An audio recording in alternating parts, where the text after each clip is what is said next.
Have you ever had a moment where everything in your life looks totally fine? Like you have friends around you, you have things to do, even have things to be grateful for. And yet, there's this empty feeling that comes out of nowhere where you can't even explain what it's about or why do you even feel that way. And the worst part is you feel guilty about it because imagine you have everything that you want and yet you're not happy. So what's actually going on? The thing about emptiness is that most people try to fix it before they even understand what it is.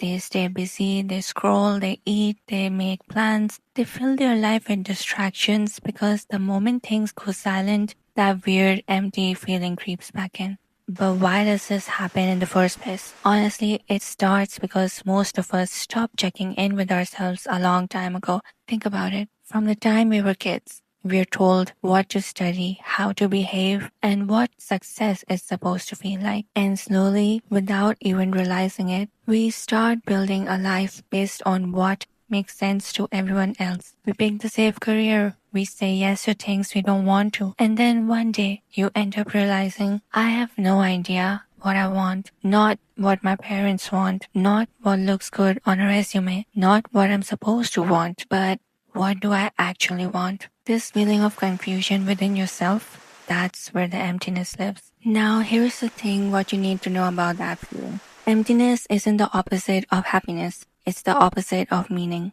This is a confusing sentence, so let me explain what this actually means. To understand this, you have to look at the difference between an emotion and a state of being. When we feel empty, our immediate reaction is to try and feel happy. We think, if I can just have fun, buy this thing, or go out with friends, the emptiness will go away. But it doesn't work. Why? Because happiness is a short-term emotion. It's a temporary chemical spike in your brain. It is tied to external events, circumstances, or distractions. Like eating your favorite food makes you happy, watching a funny video makes you happy, hanging out with friends makes you happy. But because happiness is an emotion, it eventually has to end. You cannot be experiencing active joy 24/7. Your brain would burn out. Whereas meaning is a long-term anchor. It isn't about feeling good or laughing. Meaning is a quiet, deep conviction that your life matters, your actions have a purpose, and you are connected to something real. When you have meaning, you can go through a deeply stressful, exhausting, or a sad day and still not feel empty. Why? Because even though you aren't happy in that exact moment, you know why you're doing what you're doing. Think of it like a house. Happiness is the beautiful furniture and decor. It makes the house look nice and feel comfortable when you're using it.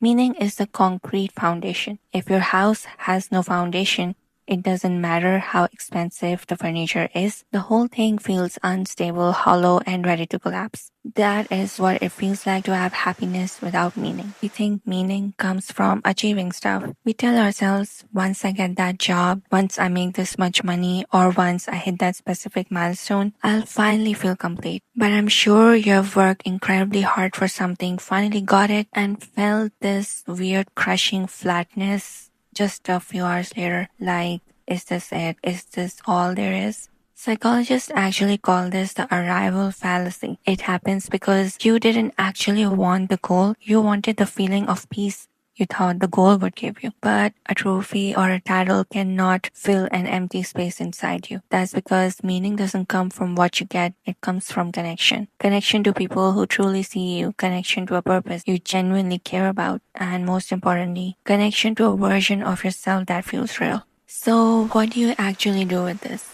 First, stop running away from the feeling. Just sit with it, even for 5 minutes. Ask yourself honestly, what feels missing? Not what should be there, what actually feels absent. And deep down, everyone knows what they are truly missing. We tend to avoid this conversation by distracting ourselves. And suppose we find the missing piece. For example, you're stuck in a career which helps you support your lifestyle, but deep down, it's not what you want to do. So even if you're getting a raise or you're succeeding in your work, that feeling lasts for 2 minutes and then gone. But deep down you always wanted something else. Suppose you wanted to become a writer. Now what? It would be impractical for you to leave your career and just become a writer. Obviously, you have bills to pay. So what you can do instead is in your free time, write a 500-word article every weekend. What this does, it gives you a sense of happiness and fulfillment because this is exactly what you wanted to do. And you won't find yourself feeling that empty feeling